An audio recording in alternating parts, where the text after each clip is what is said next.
안녕하십니까. 네, 안녕하십니까. 저번에 영상에서 강남보다는 구도심이 더 뜨고 있다. 네. 어디 쪽이 화제가 되고 있나요? 일단 이제 뭐 강남만 외치다가 왜 갑자기 구도심이냐 이렇게 생각을 할 수 있는데, 일단은 강남 지역은 현재 너무 많이 올라와 있어요. 투자자 입장에서 초기 제한분이 좀 많이 들어가는 거죠. 그렇다고 해서 임대 수익률이 나오는 것도 아니다 보니까 앞으로도 신규 물건들이 계속 공급되는 상황에서 수익률은 점점 낮아지고 있거든요. 그래서 이 구도심 같은 경우는 기본적인 유동이 풍부한 지역이다 보니까 안정적인 임대료가 보장이 되어 있고, 향후 이제 발전할 수 있는 가능성이 있는 지역들을 선별한다 그러면 강남 못지않게도 투자할 수 있는 투자처가 될 수 있다는 거죠. 구도심 지역은 일단 첫 번째로 강남에 비해 초기 투자 비용이 좀 낮을 수 있고요. 그 다음에 이제 임대가 안정적이어서 상대적으로 진입하기가 수월하다, 이런 이제 장점이 하나 있고, 두 번째로는 서울시에서 도심 재생 사업을 많이 하고 있어요. 그런 부분들을 적극적으로 추진하다 보면 지역이 가치 상승에도 기대가 많이 되는 그런 부분들이 있거든요.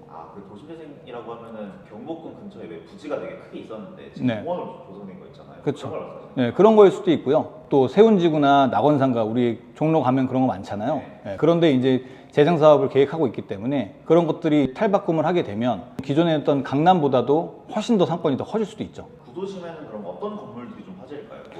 일단 뭐 피디님 입장에서는 워낙 우리가 강남을 많이 다루니까 강남만 상당히 커 보이잖아요. 근데 전체적으로 봤을 때는 사실은 이 기존의 CBD라고 하는 중구, 종로 이쪽이 현재로도 업무 시설이 훨씬 더 많아요. 거의 한 50% 이상은 그쪽에 다 몰려 있거든요. 다만 강남 같은 경우는 우리가 이제 신축을 통해서 디벨롭을 하고 밸류업을 해가면서 새 건물들을 보니까 다들 이제 눈이 많이 가시고 그쪽으로 선택을 하시는 건데, 예를 들어 이런 거예요. 이제 을지로 같은 경우는 보면 이제 건물들이 굉장히 많이 노후돼 있잖아요. 근데 그런 공간들이 지금 현재 좀 젊은 사람들이 하나씩 발걸음이 옮겨가면서 뭐 카페라든가 그리고 문화 예술 공간에 조금씩 탈바꿈을 하고 있거든요. 이제 그런 공간부터 시작해서 저는 요즘 지금 관심을 제일 많이 갖는 것이 북촌이에요. 북촌 최근에 이제 가보셨는지 모르겠지만 코로나 이후에 지금 관광객의 수요가 어마어마하거든요. 어마어마해서 그런 지역에 이제 과거와 현재가 이렇게 어우러져 있는 그런 공간을 외국인들이 많이 찾아오다 보니까 그런 것의 어떤 상권이 좀 더 발전하고 임대료나 이런 것들도 수익 측면에 훨씬 좋아지고 있죠. 매각사례는 사실 좀 다양한데요. 우리가 딱 이제 알아듣기 쉽게 북촌을 말씀을 드리는데, 최근에 이 관광 코스로서 사람들이 많이 다니거든요.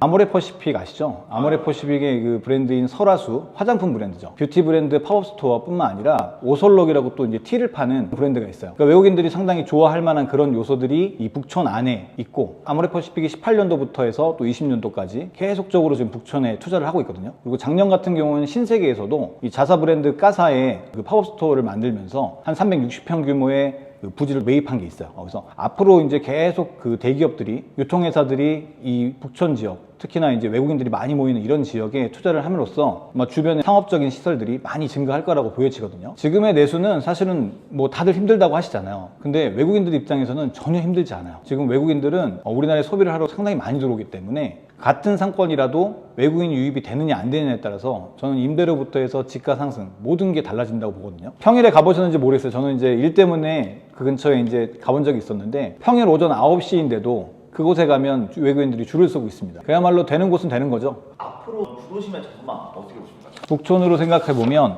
일단 저는 구도심은 앞으로도 꾸준하게 성장할 거라고 봐요. 이제 그 이유는 대중교통이나 인프라가 원래도 워낙 잘 되어 있었어요. 접근성이 상당히 좋고 교통이 편리하다 보니까 그만큼 또 관공서나 정보기관 그리고 오피스들이 많이 밀집돼 있어서 을지로나 종로 이런 전통적인 비즈니스를 많이 하는 지역뿐만 아니라 뭐 스타트업이나 창업하시는 분들도 최근에는 꼭 강남 아니고 성수 이런 지역 이외에도 종로구, 구도심의 지역들을 많이 선호하는 현상들이 있거든요. 이제 뭐 투자에는 리스크가 따르겠지만 이런 지역도 지역적인 어떤 호재라든가 어떤 개별적인 것들을 잘 분석해서 투자하신다 그러면 또 다른 선택지가 될 수 있는 거죠. 조금 말씀을 드리면요, 기존에는 이제 강남만을 보신 분들이 좀 많았어요. 물론 그건 강남 안에서 투자를 해야만 뭐 엑시트적인 부분도 그렇고 수익적인 면에서 좀 높다라고 생각을 많이 하셨을 텐데, 2025년도에는 이제 이 기존에 있는 구도심들, 구도심 안에서도 어떤 이제 잠재력이 있는 그런 지역들, 말씀드렸던 북촌이라든가 안국역 주변의 인사동, 을지로나 힙지로, 그 다음에 퇴계로 등